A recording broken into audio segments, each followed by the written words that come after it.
The CCBA has a Facebook page, and there was a guy who posted, he picked up some of Howard's signs, and he made some really cool stuff, and I'm like, wow, that's really neat. I think I'll have him come out and talk to the group and show us some cool projects he's made. So I reached out to Greg, and Greg's got a couple projects he's been working on, and I brought more signs so you can make some. we got more signs.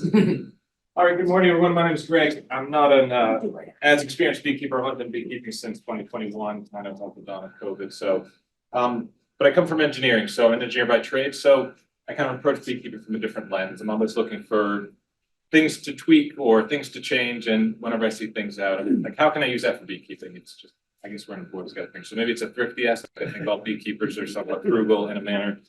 We talked a little bit at Beach Chat last night. All the prices are going up for everything, right? So if we can save a couple bucks here or there, maybe that's going to help everybody out. So not paid by Howard, but I'm sure he has a whole garage full of these signs. So I took a couple and I felt like, oh, what can I do with them? So I'll share a couple of these projects that I've done with them. Nothing here is exceptionally novel. You know, a lot of the stuff I pick up are just kind of adaptations on either what I've seen online or what I've read somewhere. Just essentially different materials that I've used that I found to be effective. So the signs come, they're actually good size, right? Because a full sign can be cut to fit on top of 10 frame.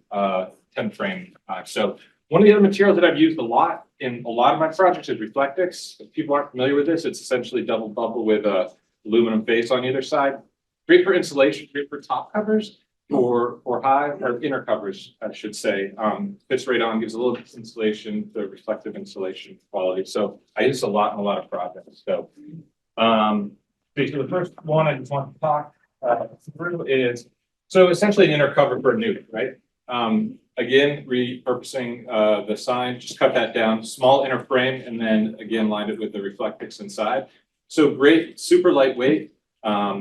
And a lot of times I didn't have that space on the top of my nuke. So put this on here, I put a hole in mine. I feared that I could as well. So found that to be a great use. And then with the Reflectix, it gives a little insulation on top. So that a wood frame around the outside? Yeah, just a small, this is probably somewhere between 3/8 and a half inch on top. Fits nicely, kind of, and then I have migratory covers fits right on top of that. So so I've used that, expanded it over to this is a top cover for 10 frame. Again, the size is almost perfect. Again, using the Reflectix, fits right on top. I left a little gap on top as these frames or the hives are tilted forward. Gives a little bit of rain guard, so the rain's gonna roll off the top and then fall down. Again, this is just an aluminum face. Again, dollar store, one of my favorite stores for beekeeping. There's a lot of great products there you can repurpose. And then this is just aluminum like the duct tape that can be used as well. So you just use the aluminum foil on the top? this is yeah, like a heavy duty foil. Again, it's a dollar store, just glued onto the top of, again, one of Howard's political signs. It's just chloroplast, yep. But if I can get it for free from Howard, I'll take that instead of buying it. Again, so I have kind of an integrated top shim / cover. So again, you'll see the common thread here with the Reflectix. So a shim with insulation on top, insulation, and then using the Reflectix. So this fits on top, cut a hole, use one of just the plastic, small plastic discs. This is what I overwinter all my hives in. It gives enough room for sugar bricks or fondant, just stick it right on top of the hive. So that works out pretty well for me. So a couple projects, relatively inexpensive. This is mostly scrap wood. You can see the purple on the side, right? So if anyone's gone to Home Depot, the second's what they're trying to get rid of. It's a lot easier to find just small pieces of wood. I cut those up and then a couple screws, staples. It does the job for me, at least on my there. So some projects from there, like I mentioned, dollar store is kind of one of the places I go to a lot. I was trying to figure out some queen mating boxes. So as most people know, you can buy the packaged queen mating boxes, but they're like 25, 30 bucks. So this is my dollar store rendition. From the dollar store, you can get this foam cooler. Obviously, $1.25 now, sorry. This was, again, plastic cutting board from dollar store as well. So this is $1 as well.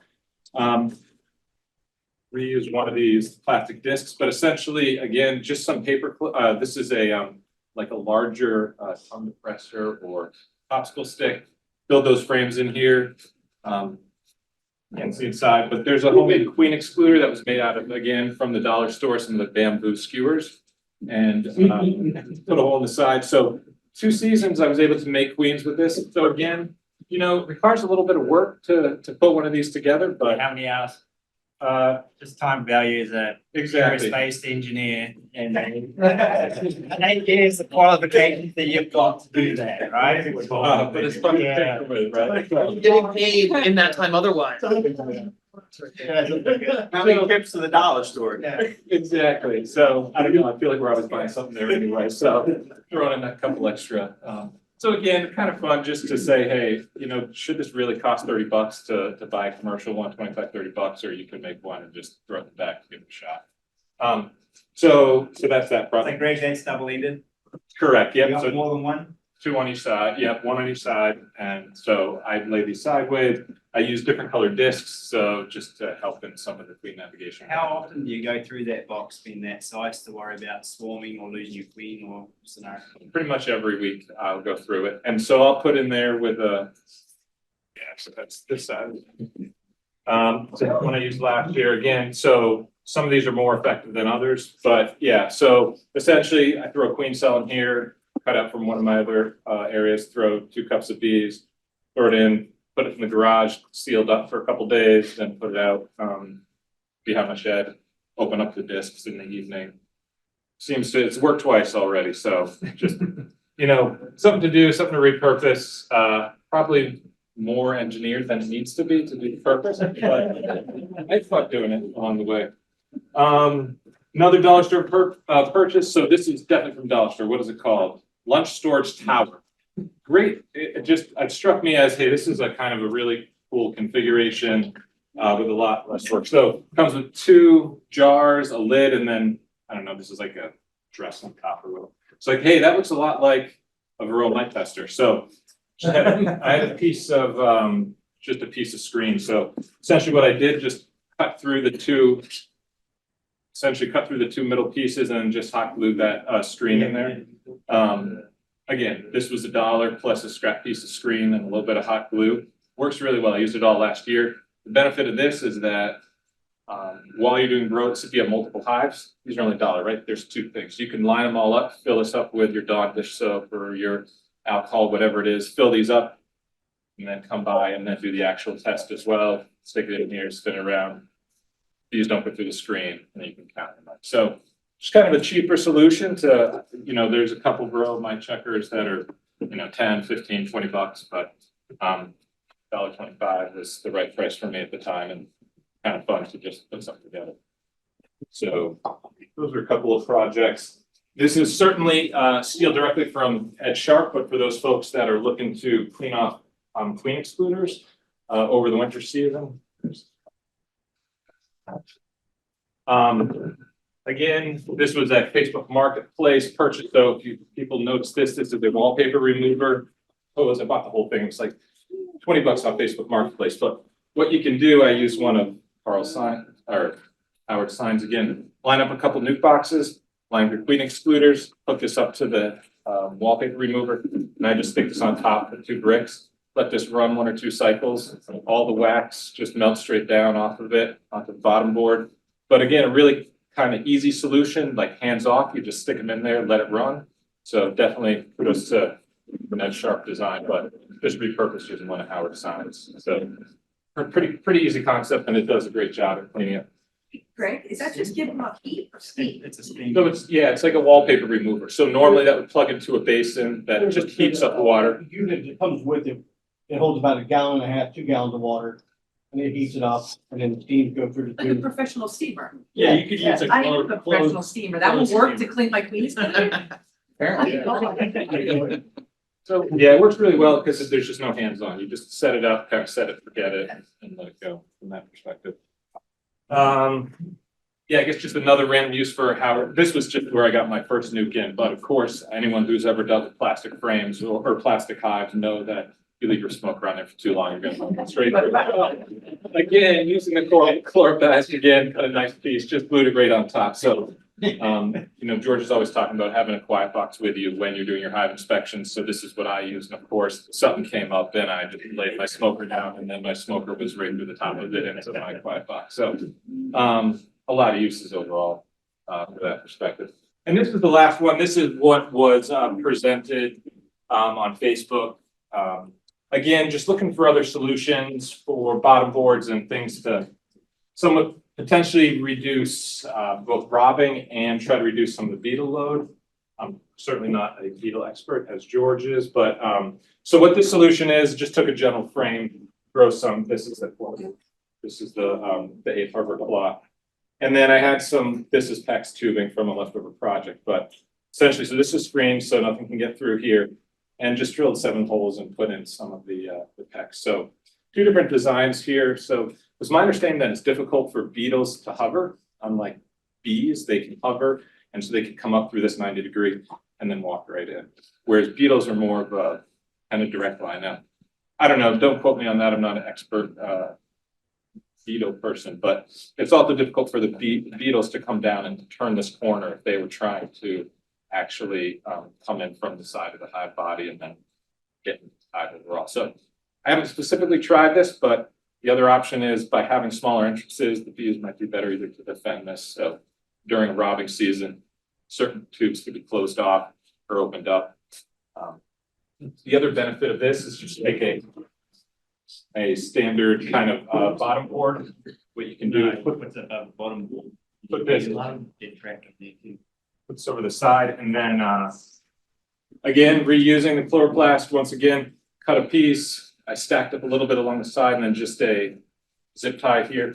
What this essentially is just it's a board. So this is kind of like the poor man's screen board.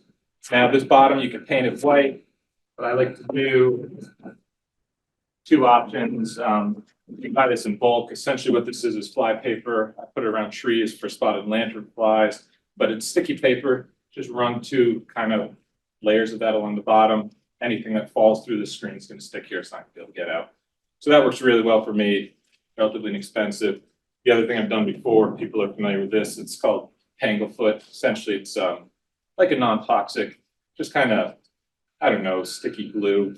You can very simply just wipe it on that bottom board. Anything falls in there, it's not getting out. So particularly what I've done is put a layer on it right along this edge. So if anything, again, tries to climb in, it can get through these holes in the chloroplast, but once it hits that layer, nothing's getting by there. So just a good indicator of seeing what's going on in your hive. There's anything overly special about any of these inventions, but probably more engineering time into it than actually necessary. But it's fun to tinker around and just kind of try things out. So I'm more of a trial and error type of person. What size screen you have on that? This is Number 8? number 8 Harvard clock. So the beetles will fall through that? They'll definitely go sideways through, or especially the larvae will come through. They'll fall through that, and then if they're trying to get out, as they start coming out, they'll hit either the entire sticky paper or just that line that I put in there. So I'm just a simple. What's the adhesive you use? The what? The adhesive, the glue for the. Oh, for this one? No. The laminating with your plastic together. This I'm using, it's Super Gorilla Glue. It's the waterproof version of that. So I haven't had any problems with it. It's pretty durable. All your lids are pretty light. How do you secure them to your hive? Do you strap them? Do you put a weight on top? Yeah, put a brick or stone. And I haven't had any blow up problems. I had originally strapped all my hives down, and I don't know if it's just where I live, where the wind blows, but I haven't had any problems with hives coming up or top covers coming up. Like I said, 1 or 2 bricks on top of mine. Do you have any cameras on your hives that are raccoons attracted to silver shiny objects? So I do have an outdoor blink camera on my hive. I had a bunch of deer go by, so I had probably 1 million shots of the deer walking in front of it, but I've never had any other type of pests.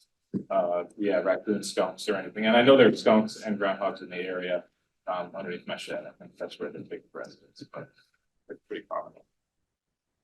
But I don't know, any questions? It's kind of my approach to beekeeping. Like I said, cursed with being an engineer and liking to tinker. So I end up with all these little projects that I use for, half season, try something out. The club is out of mite washer, so can I think about twisting your arm and maybe doing a evening to make a whole bunch of your mite testers maybe? Yeah, like I said, the supplies are super inexpensive. So a good good project, When maybe. you go to the dollar store though, it's like, hit or miss, right? Like, if I went out there, would I find those things or they're not a standard? Yeah, so these are always standard at the beginning of the school year. I guess Ah, they okay. figure everyone's going back to school and they need something else. So pretty much, yeah. Yeah, so August, September is when I usually, and it's great because it's watertight on both sides. So it works well. And then like I said, you just put that small piece of screen inside. Greg, you drill that or using your laser cutter? This one I just did by hand with an X-Acto knife. But yeah, anything would be able to. How do you cut this? I just use X-Acto knife. Exactly, and then you Yeah, can go just through it. cut around it, not a problem. Then you glue it, hot glue it. Yeah, so that's, you can see that's the, yeah, this is the native one. Raise your hand if you own a mic tester. Oh, we need mic tester. Wait, raise your hand if you used your. Well, that's, sorry.